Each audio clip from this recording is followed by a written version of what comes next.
ಮುಂಚೆ ಬಂದ್ಬಿಟ್ಟು ನನ್ನ ಎಜುಕೇಷನ್ ಕಂಪ್ಲೀಟ್ ಆಗ್ತಿದ್ದಂಗೆ ಸೊ ನಾನೇನು ಯಾವುದು ವರ್ಕ್ ಏನು ಮಾಡಲಿಲ್ಲ. ಸೊ ಸಿಂಪ್ಲಿ ನನ್ನ ಮನೇಲಿ ಇರಬೇಕಾದ್ರೆ ಯಾವ ವರ್ಕ್ ಮಾಡಬೇಕು ಏನು ಮಾಡಬೇಕು, ಈಗ ನಾರ್ಮಲಿ ಏನು ಅನ್ಸುತ್ತೆ ಲೇಡೀಸ್ಗೆ, ಮನೇಲಿ ಸುಮ್ಮನೆ ಕೂತ್ಕೊಂಡಿರೋ ಬದಲಿಗೆ ಅಟ್ಲೀಸ್ಟ್ ಏನಾದರೂ ಒಂದು ದುಡಿಬೇಕು ಅಥವಾ ನಾನು ಏನಾದರೂ ಮಾಡಬೇಕು ಅನ್ನೋದು ಇರುತ್ತೆ. ಸೊ ಒಂದು ಬ್ಯಾಕ್ ಸಪೋರ್ಟ್ ಇದ್ದರೆ ಒಂದು ರೀತಿ, ಇಲ್ಲ ಅಂದರೆ ಒಂದು ರೀತಿ ಇರುತ್ತೆ. ಸೊ ಎಲ್ಲನೂ ಇದರಲ್ಲೇ ಕ್ಯಾಲ್ಕುಲೇಟ್ ಆಗುತ್ತೆ ನಮಗೆ.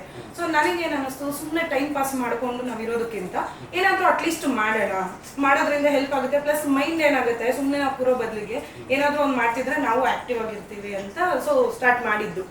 ಸೊ ಈ ಬಿಸ್ನೆಸ್ನ ಸ್ಟಾರ್ಟ್ ಮಾಡಿದ್ಮೇಲೆ ನನಗೆ ತುಂಬ ಖುಷಿ ಇದೆ, ಯಾಕಂದರೆ ನಂಗೆ ಟೈಮ್ ಪಾಸ್ ಆಗ್ತಿತ್ತು, ಚೆನ್ನಾಗಿ ಮಾಡ್ತಿದ್ದೆ. ಸೊ ನಾನು ಮಾಡೋದ್ರ ಜೊತೆಗೆ ಪ್ರತಿಯೊಬ್ಬರು ಕೂಡ ನನ್ನ ಜೊತೆಗೆ ಬಂದು ಮಾಡ್ತಿದ್ರು. ಸೊ ಡೇ ಬೈ ಡೇ ಏನಾಯಿತು, ಒಬ್ಳು ಮಾಡೋದೋಗಿ ಒಂದು 10 ಜನ ಆಯಿತು, ಸ್ಟಾರ್ಟ್ ಆಯಿತು. ಸೊ ಅದು ಸ್ಟಾರ್ಟ್ ಆಗ್ತಿದ್ದಂಗೆ ನಾನು ಈ ಮಟ್ಟಕ್ಕೆ ನಿಲ್ಸೋದು ಬೇಡ, ಇನ್ನೂ ಸ್ವಲ್ಪ ಡೆವಲಪ್ ಮಾಡೋಣ, ಈ ರೀತಿ ಹೋಗ್ತಿದೆಯಲ್ಲ. ಸೊ ಮಾರ್ಕೆಟ್ ಬೇಸ್ ನಮ್ಮದೇ ಆಗಿರೋದ್ರಿಂದ ಸೊ ಕಂಪ್ಲೀಟ್ ನಾನು ಯಾಕೆ ಇದನ್ನು ನೆಕ್ಸ್ಟ್ ಲೆವೆಲ್ಗೆ ತೊಗೊಂಡು ಹೋಗ್ಬಾರ್ದು ಅನ್ನೋದು ನನ್ನ ಇಂಟೆನ್ಷನ್ ಆಯಿತು. ಸೊ ಅದನ್ನು ನಾನು ಸ್ಟೆಪ್ ಬೈ ಸ್ಟೆಪ್ಪು ಎಲ್ಲನೂ ಒಂದೇ ಸರಿ ಮಾಡಲಿಲ್ಲ. ಸೊ ನನಗೇನು ಅನಿಸುತ್ತೋ 1 by 1 ನಾನು ಮಾಡ್ಕೊತ ಹೋದೆ. ಸೊ ಅದು ಲೆವೆಲ್ ಬೆಳೀತಿದ್ದಂಗೆ ಏನಾಯಿತು, ಸೊ ಈ ಮಟ್ಟಕ್ಕೆ ನಾನು ತೊಗೊಂಡು ನಿಲ್ಲಿಸಿದ್ದೀನಿ. ಸೊ ಈಗೇನಂದರೆ ಆಲ್ ಓವರ್ ಕರ್ನಾಟಕ ಪ್ರತಿಯೊಬ್ಬರೂ ಲೇಡೀಸು ನನಗೆ ನನ್ನ ಜೊತೆಗೆ ನಿಂತಿದ್ದಾರೆ ಅನ್ನೋದು ನಾನು ಹೆಮ್ಮೆಯಿಂದ ಹೇಳ್ಕೊತೀನಿ. ಯಾಕಂದರೆ ನಾನು ಅವ್ರ ಜೊತೆಗೆ ಅನ್ನೋದಕ್ಕಿಂತ ಅವರೆಲ್ಲ ನನ್ನ ಜೊತೆಗೆ ನಿಂತಿದ್ರಿಂದನೇ ಇವತ್ತು ನಾನು ಇಷ್ಟೆಲ್ಲ ಮಾಡೋಕ್ಕೆ ಸಾಧ್ಯ. ಸೊ ಪ್ರತಿಯೊಬ್ಬರು ಅವರಾಗಿ ಸ್ವಾವಲಂಬಿಯಾಗಿ ಅವ್ರು ದುಡಿಯೋದಕ್ಕೆ ಇವಾಗ ಅವಕಾಶಗಳು ನಾನು ಮಾಡಿಕೊಡ್ತಾ ಇದ್ದೀನಿ. ಸೊ ಸಿಂಪಲ್ ಏನಂದರೆ ಮನೇಲಿ ಕೂತ್ಕೊಂಡು ಹೊರಗಡೆ ಹೋಗ್ದಲೆ, ಟೆನ್ಷನ್ ಇಲ್ದಲೆ, ಟ್ರಾನ್ಸ್ಪೋರ್ಟೇಷನ್, ಟ್ರಾವೆಲ್ಲು ಇವೆಲ್ಲನೂ ಇರುತ್ತೆ. ಸೊ ಅದೆಲ್ಲ ಇಲ್ದಲೇ ಅವರು ಆರಾಮಾಗಿ ಮನೇಲಿ ಇದ್ಕೊಂಡು ದುಡಿಬೇಕು ಅನ್ನೋ ಒಂದು ಹಠ ಇವಾಗ ಬರೋದಕ್ಕೆ ನಮ್ಮ ಹರಿಣಿ ಎಂಟರ್ಪ್ರೈಸಸ್ ಹೆಲ್ಪ್ ಮಾಡ್ತಾ ಇದೆ. ಇದು ಇಷ್ಟು ಬಿಸ್ನೆಸ್ ಆಗಿ ಪರ್ಟಿಕ್ಯುಲರ್ ಆಗಿ ಈ ಬಿಸ್ನೆಸ್ ನ ಸ್ಟಾರ್ಟ್ ಮಾಡಬೇಕು, ಮತ್ತೆ ಈ ಐಡಿಯಾ ಎಲ್ಲಿ ಸಿಕ್ತು ನಿಮಗೆ, ಯಾರು ಇನ್ಸ್ಪಿರೇಷನ್ ಇದಕ್ಕೆ? ಓಕೆ, ಇನ್ಸ್ಪಿರೇಷನ್ ಅಂತ ಹೇಳಿದ್ರೆ ಇಬ್ಬರಿದ್ದಾರೆ ಸರ್ ಇದರಲ್ಲಿ. ಫಸ್ಟ್ಲಿ ನನಗಿಷ್ಟು ಹಠ ಮತ್ತು ಛಲ, ನಾನೇನಾದರೂ ಮಾಡಬೇಕು ಅನ್ನೋದಕ್ಕೆ ಫಸ್ಟ್ ಪಾಯಿಂಟ್ ಬಂದು ನಮ್ಮ ತಾಯಿ. ಸೊ ಅವರು ಅಂದರೆ ನಮ್ಮ ಸಿಂಗಲ್ ಪೇರೆಂಟು.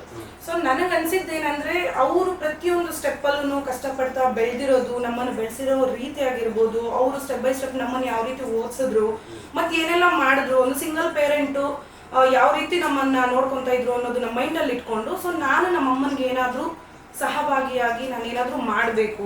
ಸೊ ಚಿಕ್ಕ ವಯಸ್ಸಿಂದನೂ ಇದೆ, ಇವತ್ತೇ ಅಂತಲ್ಲ. ಸೊ ಅವ್ರನ್ನ ನೋಡ್ತಾನೇ ಪ್ರತಿಯೊಂದು ನಾನು ತಿಳ್ಕೊಂಬಂದಿರೋದು. ಯಾರು ನನಗೇನು ಸಪ್ರೇಟಾಗಿ ನೀವು ಹಿಂಗೆ ಮಾಡಿ ಹಂಗೆ ಮಾಡಿ ಅದೆಲ್ಲ ಏನೂ ಇಲ್ಲ. ಸೊ ಅವ್ರನ್ನ ದಿನನಿತ್ಯ ನಾವೇನು ಅಬ್ಸರ್ವ್ ಮಾಡ್ತೀವಿ, ಸೊ ಅದನ್ನ ನೋಡ್ತಾ ಏನಂದರೆ ಪ್ರತಿಯೊಂದು ಚಾಲೆಂಜಸ್ ಇದೆ. ಯಾವುದು ಇವಾಗಿನ ಕಾಲದಲ್ಲಿ ಬಂದ್ಬಿಟ್ಟು ಹೆಣ್ಮಕ್ಳು ತುಂಬ ಈಸಿಯಾಗಿ ಎಲ್ಲ ಕಡೆನೂ ನಾವು ಆರಾಮಾಗಿರ್ಬೋದು ಅನ್ನೋದಿಲ್ಲ. ಸೊ ಅವ್ರನ್ನ ನೋಡಿಕೊಂಡು ಬೆಳೆದಿರೋ ಸಾಕಷ್ಟಿದೆ. ಅವ್ರ ಕಡೆಯಿಂದ ನನಗೆ ಇವಾಗ ಏನು ನಾನು ಚಾಲೆಂಜಸ್ ಫೇಸ್ ಮಾಡ್ತಿದ್ದೀನಲ್ಲ, ಸೊ ಅವರಿಂದ ಬಂದಿದ್ದು ಒಂದು ರೀತಿ ಗುರು ಅಂತ ಹೇಳ್ಬೋದು ನಾನು. ಮತ್ತೊಂದು ನಮ್ಮ ಹಸ್ಬೆಂಡು, ಅವರು ಮಾರ್ಕೆಟ್ ಫೀಲ್ಡಲ್ಲಿ ಇರೋದ್ರಿಂದ ಬಿಸ್ನೆಸ್ ಅಂದ್ರೇ ನನಗೆ ಹೊಸದು. ಸೊ ಆಲ್ಮೋಸ್ಟ್ ಹೊಸದು, ನನಗೇನು ಗೊತ್ತಿಲ್ಲ. ಸೊ ಹಂಗಾಗಿ ಅವರು ಬಿಸ್ನೆಸ್ ಫೀಲ್ಡಲ್ಲಿ ಇರೋದ್ರಿಂದ ನನಗೆ ಯಾವ ರೀತಿ ನೀನು ಏನು ಮಾಡಬಹುದು, ನೀನು ಹಿಂಗೆ ಮಾಡಿದ್ರೆ ನಿನ್ಗೆ ಹಿಂಗೆ ಅಂದರೆ ಟ್ಯಾಲೆಂಟ್ ಇದೆ, ನೀನು ಪ್ರತಿಯೊಂದು ತಿಳ್ಕೊಂಡಿದ್ಯಾ, ಮಾಡೋದ್ರಲ್ಲಿ ಒಂದು ಅರ್ಥ ಇದೆ, ಮಾಡೋದನ್ನು ಸ್ಟೆಪ್ ಬೈ ಸ್ಟೆಪ್ ಮಾಡು, ಮತ್ತು ನೀನು ಏನೇ ಮಾಡೋದಾದರೂ ನೀನು ಸ್ವಂತವಾಗಿ ಮಾಡು. ಅವರು ನನಗೆ ಸಪೋರ್ಟ್ ಮಾಡಿದ್ದು. ನೀನು ಬೇರೆ ಎಲ್ಲಾದರೂ ವರ್ಕಿಗೆ ಹೋಗ್ತೀಯ ಅಂದರೆ ಇನ್ನೊಬ್ಬರು ಕೈ ಕೆಳಗೆ ನೀನು ಕೆಲಸ ಮಾಡ್ತೀಯ, ಸೊ ಬೇಡ, ನೀನು ಏನೇ ಮಾಡೋದಾದರೂ ಸ್ವಂತವಾಗಿ ನಿನ್ನ ಒಂದು ದುಡಿಮೆನ ನೀನು ಮಾಡ್ತಾ ಇದೀಯ, ಅದ್ರ ಜೊತೆಗೆ ನೀನು ಡೆವಲಪ್ ಮಾಡು, ಇದನ್ನೇ ಒಂದು ಬಿಸ್ನೆಸ್ನ ಒಂದು ಏಮಾಗಿ ತೊಗೊಂಡು ಮಾಡು ಅಂತ ನನಗೆ ಹೇಳಿದ ಮೇಲೆ ನಾನು ಅದನ್ನು ಓಕೆ, ಇಷ್ಟು ನನಗೆ ಸಪೋರ್ಟ್ ಮಾಡ್ತಿರುವಾಗ ಸೊ ಓಕೆ ಮಾಡೋಣ, ನೋಡೋಣ, ಇದರಲ್ಲೇ ನಾನು ಏನಾದರೂ ಒಂದು ನನ್ನ ಗುರುತಿಸ್ಕೋತೀನಿ ಅಂದರೆ ಯಾಕೆ ಬೇಡ ಅಂತ ಹೇಳ್ಬಿಟ್ಟು ಸ್ಟ್ರಾಂಗ್ ಆಗ್ತದೆ. ನನ್ನ ಕ್ವಶನ್, ಈ ಬಿಸ್ನೆಸ್ಗೆ ಇನ್ಸ್ಪೈರ್ ಯಾರು ಅಂದ್ರೆ ಇದೇ ಬಿಸ್ನೆಸ್ ಪರ್ಟಿಕ್ಯುಲರ್ ಆಗಿ ತುಂಬಾ ಬಿಸ್ನೆಸ್ ಕಲವಲ್ಲ, ಇದೇ ಬಿಸ್ನೆಸ್ ಹೆಂಗ್ ಕಲ್ತ್ರಿ? ಓಕೆ, ಇನ್ಸ್ಪೈರ್ಡ್ ಯಾರು ಅದಕ್ಕೆ? ಸರ್ ಇನ್ಸ್ಪಿರೇಷನ್ ಅನ್ನೋದು ಸಪರೇಟ್ ಆಗಿ ಏನಿಲ್ಲ ಸರ್. ಇವಾಗ ಕಾಮನ್ ಆಗಿ ಪ್ರತಿಯೊಬ್ರು ರೀಲ್ಸ್ ವಿಡಿಯೋಸ್ ನೋಡ್ತಾ ಇರ್ತಾರೆ ಯೂಟ್ಯೂಬಲ್ಲಿ. ಓಕೆನಾ, ನನಗೆ ಇದನ್ನೇ ಮಾಡಿ ಅಂತ ಯಾರು ಹೇಳ್ಕೊಟ್ಟಿಲ್ಲ. ಸೊ ನೋಡುವಾಗ ನಾನು ಸಾಕಷ್ಟು ವಿಡಿಯೋಸ್ ನೋಡಿದ್ದೀನಿ. ನೋಡಿದಾಗ ಸೊ ಓಕೆ, ಮನೇಲಿದ್ದು ಮಾಡ್ಬೋದಲ್ಲ, ಸಿಂಪಲ್ ಆಗಿ ಚೆನ್ನಾಗಿ ಅನಿಸ್ತಿದೆ, ಸೊ ಎಲ್ಲೂ ಹೊರಗಡೆ ಹೋಗೋದಿಲ್ಲ, ಏನೂ ಇಲ್ಲ ಅಂತ ನೋಡಿದಾಗ ಕೆಲವು ವಿಡಿಯೋಸ್ ನೋಡಿದಾಗ ಸೊ ಓಕೆ ಮಾಡೋಣ ಅನ್ನೋದು ನನಗನ್ಸಿದ್ದದು. ನಾನೇ ನನ್ನ ಓನ್ ಅದು ಥಿಂಕಿಂಗು ನೋಡಿ ಸೊ ಓಕೆ ಇದನ್ನ ಮಾಡೋಣ, ಜಸ್ಟ್ ಟ್ರೈ ಮಾಡೋಣ, ಯಾಕೆ ಮಾಡಬಾರ್ದು ಅಂತಷ್ಟೇ. ನನಗೆ ಸಪ್ರೇಟ್ ಆಗಿ ಯಾರು ಹೇಳ್ಕೊಟ್ಟಿದ್ದೇನೆ, ಫಸ್ಟ್ ನಾನು ಟ್ರೈ ಮಾಡಿ ಆಮೇಲೆ ಸಕ್ಸಸ್ ಆದ್ರೆ ಮತ್ತೆ ಹೇಳೋಣ ಅನ್ನೋ ನಿಟ್ಟಿನಲ್ಲಿ ನಾನು ಸ್ಟಾರ್ಟ್ ಮಾಡಿದ್ದೆ.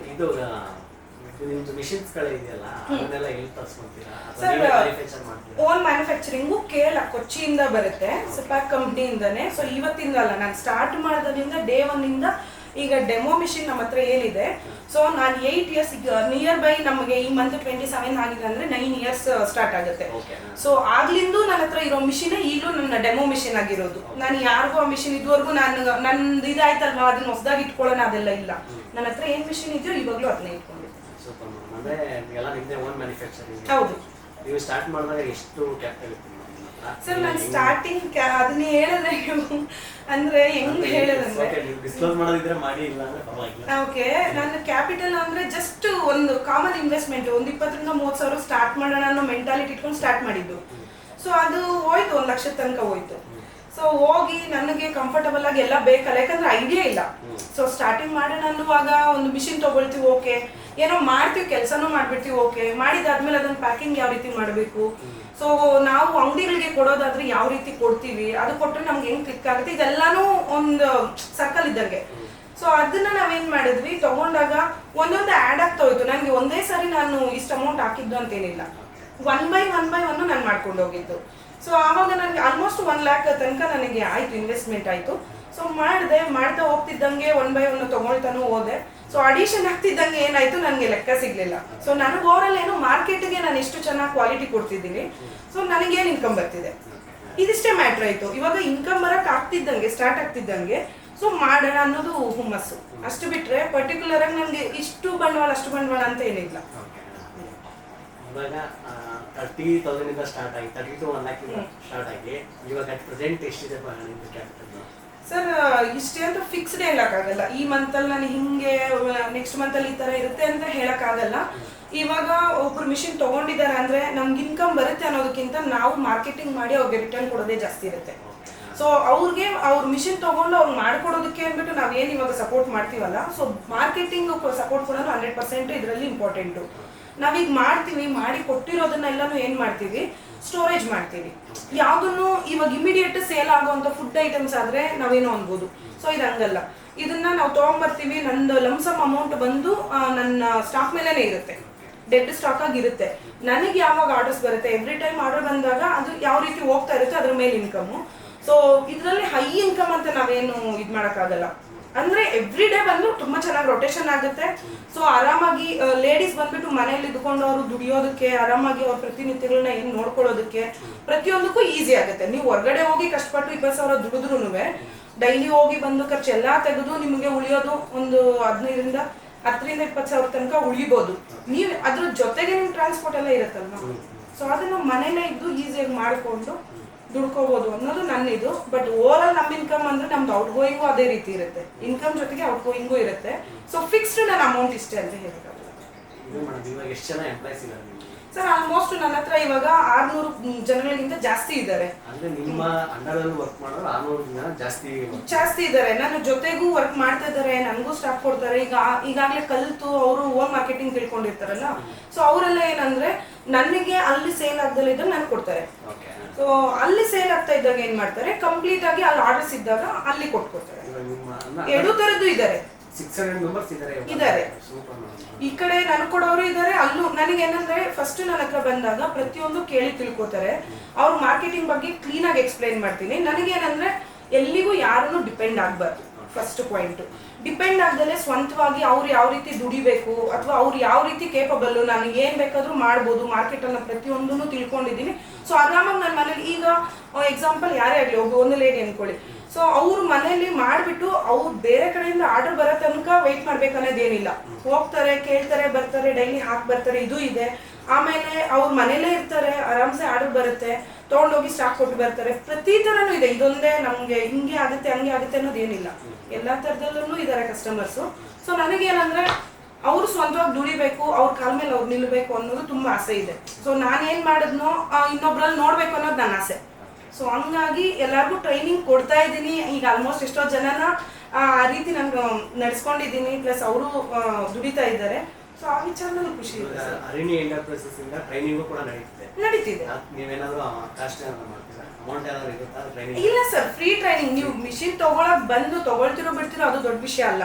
ಆದ್ರೆ ಇಲ್ಲಿ ತನಕ ಬಂದಿದ್ದೀರಾ ಅಂದ್ರೆ ನಿಮಗೆ ಬೇಸಿಕ್ ಅಟ್ಲೀಸ್ಟ್ ಆ ವರ್ಕ್ ಬಗ್ಗೆ ನಿಮ್ಗೆ ಗೊತ್ತಾಗಬೇಕು. ನೀವೇನ್ ಮಾಡ್ತೀರಾ ಅಥವಾ ಆ ಮಿಷಿನ್ ಅಲ್ಲಿ ಯಾವ ರೀತಿ ಆಪರೇಟ್ ಮಾಡಬೇಕು, ನೀವು ಬತ್ತಿ ಯಾವ ರೀತಿ ಮಾಡಿದ್ರೆ ಹೆಂಗ್ ಸೇಲ್ ಆಗುತ್ತೆ, ಪ್ರತಿಯೊಂದು A to Z with packing ಸಮೇತ ನಾವು ಹೇಳ್ಕೊಡ್ತೀವಿ. 38 ಬರುತ್ತೆ. 38. ನಾನು ಸೆಲ್ ಮಾಡೋದು 85 ಸೆಲ್ ಮಾಡ್ತೀನಿ. ಸೊ ಕಂಪ್ಲೀಟ್ 5 ಇಯರ್ಸ್ ಬರಬೇಕು ಸಪೋರ್ಟ್ ನಮ್ಮದೇ ಇರುತ್ತೆ. ಸೊ ಇವ್ರು ಇನ್ವೆಸ್ಟ್ ಮಾಡೋದೇನಂದರೆ ಅವ್ರ ಬರಬೇಕಿಂತ ಮಾಡಲಿ ವರ್ಕ್ ಮಾಡಲಿ ದುಡಿಬೇಕು ಅನ್ನೋದಕ್ಕೆ, ಬಟ್ ಅದಕ್ಕಿಂತ ಡಬಲ್ ಅರ್ನಿಂಗ್ ಮಾಡುತ್ತೆ.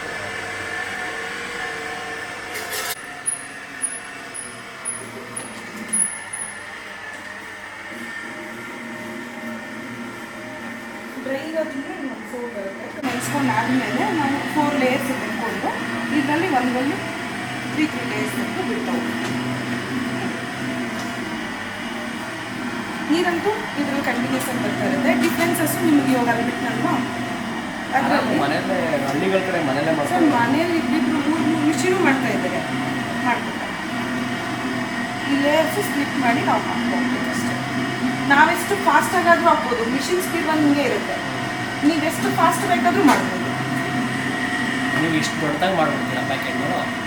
ಅದು 1 kg. ನಾವು ಅದನ್ನು ತೊಗೊಂಡೋಗಿ ಚಿಕ್ಕ ಚಿಕ್ಕ ಪ್ಯಾಕೆಟ್ಗಳು ಮಾಡ್ತಾರಲ್ಲ, 10 ಗ್ರಾಮ್ ಅಂತ ನಾವು ಹಿಂಗೆ ಪ್ಯಾಕ್ ಮಾಡಿಸ್ತೀವಿ. ಸೊ ಮಿಡಿ ಪ್ಯಾಕೆಟ್ಸ್ ಅಂದರೆ ಇವಾಗ ಒಂದು ಪ್ಯಾಕೆಟಲ್ಲಿ 20 ಬತ್ತಿನೂ ಹಾಕೋರು ಇದೆ, 30 ಹಾಕೋರು ಇದೆ. ಯಾರ್ಯಾರು ಎಲ್ಲೆಲ್ಲಿ ಹೆಂಗೆ ಹಾಕ್ತಾರೋ ನಮ್ಗೆ ಗೊತ್ತಿಲ್ಲ. ಸೊ ಅವ್ರಿಗೆ ಹೆಂಗೆ ಬೇಕಾಗುತ್ತೋ ಆ ರೀತಿ ನಾವು ಮಾಡಿಸ್ಬೋದು. ಹೋಲ್ಸೇಲ್ ನಮ್ಮದು ಮಾತ್ರ 50 ಹಾಕ್ತೀವಿ, 50 ಬತ್ತಿ ಹಾಕ್ತೀವಿ. ಯಾಕಂದರೆ ಸ್ಟಾರ್ಟಿಂಗಿಂದ ನಾನು ಅದನ್ನೇ ಹಾಕಿರೋದ್ರಿಂದ ನಾನು ಇವಾಗ ಚೇಂಜ್ ಮಾಡಲಿಲ್ಲ, ಹಂಗೆ ಹಾಕ್ತೀನಿ. ಪ್ಯಾಕೆಟೆಲ್ಲ ಇಲ್ಲೇ ಮಾಡ್ತಾರೆ? ಇಲ್ಲೇ ಮಾಡಿಸ್ತೀವಿ. ಬೇರೆ ಯಾರಾದರೂ ನಮ್ಗೆ ಇದೇ ರೀತಿ ನಮ್ಮ ಪ್ಯಾಕಿಂಗ್ ಬೇಕು ಅಂತ ಏನಾದ್ರು ಪರ್ಟಿಕ್ಯುಲರ್ ಆಗಿ ಪ್ಯಾಕಿಂಗ್ ಮಾಡಿಸ್ಕೊಡಿ ಅಂದರೆ ಸೊ ಅದನ್ನು ಮಾಡಿಸ್ಬೋದು. ಬ್ರ್ಯಾಂಡ್ ಹಾಕ್ತಾರಲ್ಲ, ಅದು ನೀವೇ ಮಾಡ್ಕೊತೀರಾ ಅದು ಬೇರೆ ಕಡೆ? ಇಲ್ಲ ಮಾಡಿಸ್ತೀವಿ. ಇವಾಗ ಅರಣಿಯಲ್ಲಿ ಹಾಕ್ತಾರಲ್ಲ, ಮೇಲೆ ಒಂದಕ್ಕೊಂದು ಕೂರಿಸ್ಬಾರ್ದು. ಅದ್ರ ಮೇಲೆ ಕೂರಿಸಿದ್ರೆ ಮೇಲಕ್ಕಿಟ್ಟು ಇಲ್ಲಿ ಗಾಳಿ ಆಡಬೇಕು ನಮಗೆ ಒಳಗೆ. ಯಾಕಂದರೆ ತೀರಾ ಒತ್ತೇರೋ ಬಟ್ ಎರಡು ಒಂದೇ ಸರಿ ಕೂತ್ಕೋದ್ರಿಂದ ನಮಗೆ ಬೇಗ ಹೋಗ್ಬಿಡುತ್ತೆ. ಸೊ ಇದ್ರ ಲೈಟ್ ಬರಲಿಕ್ಕೆ ಇದೆರಡು ಮಾಡಿದಾದ್ಮೇಲೆ ಪವರ್ ಆಫ್ ಮಾಡ್ತೀವಿ. ನಾನು ಒಂದು ಪಾಕೆಟ್ ಅದು ಹೇಳ್ತೀನಿ. ಅಲ್ಲಿ ಇವಾಗ ನಾವೇನು ಹಾಕ್ತಿದ್ದೀವಿ ಸೇಮ್ ಅಷ್ಟೇ. ನಾವು ಕೊಡೋದು ಇಲ್ಲಿ 5 ಮಾರ್ಜಿನ್ ಒಂದು ರೂಪಾಯಿ, 1.5 ರೂಪಾಯಿ. ಇಲ್ಲಿಂದ ತೊಗೊಂಡೋಗಿ ಅವ್ರು 35ಕ್ಕೆ ಹಾಕ್ತಾರೆ. 5 ರೂಪಾಯಿ ಎಕ್ಸ್ಪೆನ್ಸಿವ್ ಫುಲ್ ಹೋದ್ರೆ 30 ರೂಪಾಯಿ ಲಾಭ. ಸೊ ನಾವು ಮಾರ್ಕೆಟಿಂಗ್ ಯಾವ ರೀತಿ ಮಾಡ್ತೀವಿ ಅನ್ನೋದ್ರ ಮೇಲೆ ನಮ್ಗೆ ಈ ಥರ ಬರಬೇಕು. ನಮಗೇನು ಈಗ ಬೀಜದ ಇದ್ದು ಅದ್ರಲ್ಲಿ ನಾವು ಏನಾದ್ರು ತೊಗೊಳೋದಾದ್ರೆ ನಮಗೆ ಈ ರೀತಿ ಫಿನಿಶಿಂಗ್ ಮಾಡಬೇಕಾಗಲ್ಲ. ಹಂಗಾಗಿ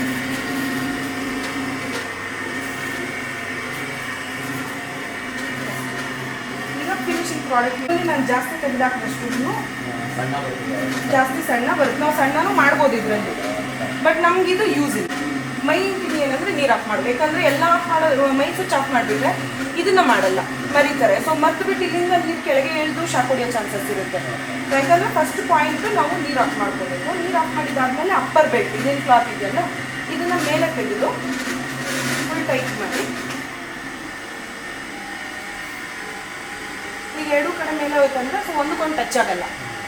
ಇದು ಚೆನ್ನಾಗಿರುತ್ತೆ. ಇಲ್ಲ 1 ಅವರ್ಗೆ ನಾವು 10 ನಿಮಿಷ ಗ್ಯಾಪ್ ಕೊಡ್ತೀವಿ ಅಷ್ಟು ನೋಡಿ ಏನೋಲ್ಲ.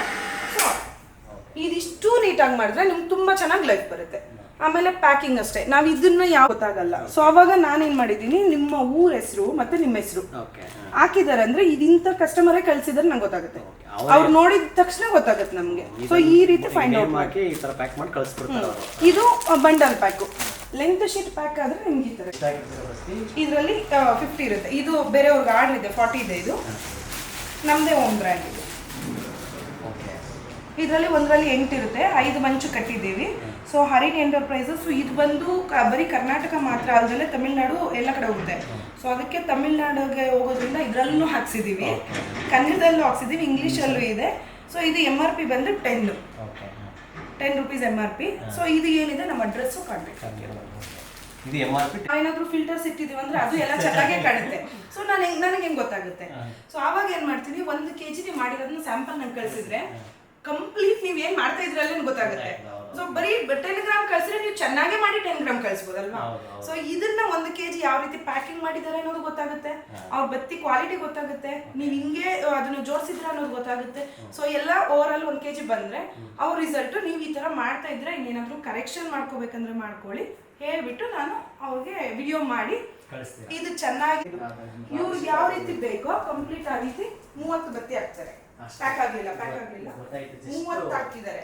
ಇದು ನಿಮ್ದೇನೆ, ಇದು ಹೆಸರು ಮಾತ್ರ ಬತ್ತಿ ನಮ್ದು ಮಾಡೋರು ನಾವೇ. ಫಿಕ್ಸ್ ಇಲ್ಲ, ಹೌದು. ಯಾರಿಗೆ ಹೆಂಗ್ ಅನುಕೂಲ ಆಗುತ್ತೋ ಅದನ್ನೆಲ್ಲ ಮಾಡೋದು. ಬಟ್ ಒಟ್ಟಾರೆ ನೀವೇನೋ ಮಾಡ್ತೀರಾ, ನಾನು ಸಪೋರ್ಟ್ ಮಾಡ್ತೀನಿ. ಮಾಡಿ ಏನಾರ ಮಾಡ್ಕೊಳ್ಳಿ, ದುಡ್ಡು ಮಾಡಂಗಿದ್ರೆ ದುಡ್ಡು ಮಾಡ್ಕೊಳ್ಳಿ. ಈಗ ರಾ ಮೆಟೀರಿಯಲ್ ಇಲ್ಲಿ ಬಂದ್ರೆ ಇಲ್ಲೂ ಸ್ಟೋರೇಜು. ಒಂದು ವರ್ಷಕ್ಕೆ ಆಗೋಷ್ಟು ಇಲ್ಲೇ ಇದೆ ಸರ್ 1 ವರ್ಷ ಅಲ್ಲ 10 ವರ್ಷ ನೀವು ಯೂಸ್ ಮಾಡಿದ್ರು ಸ್ಪ್ರೆಡ್ ಮಾಡ್ಕೊಂಡು ಓಕೆ ನನಗೇನಾದ್ರೂ ಇದು ಇದಾಯ್ತಂದ್ರೆ ನಿಮ್ಗೆ ಆರ್ಡರ್ ಕೊಡ್ತೀನಿ ಅಂತ ಕಾಂಟ್ಯಾಕ್ಟ್ ನಂಬರ್ ಸಮೇತ ಕೊಟ್ಟು ತಗೊಂಡೋಗಿದ್ದಾರೆ.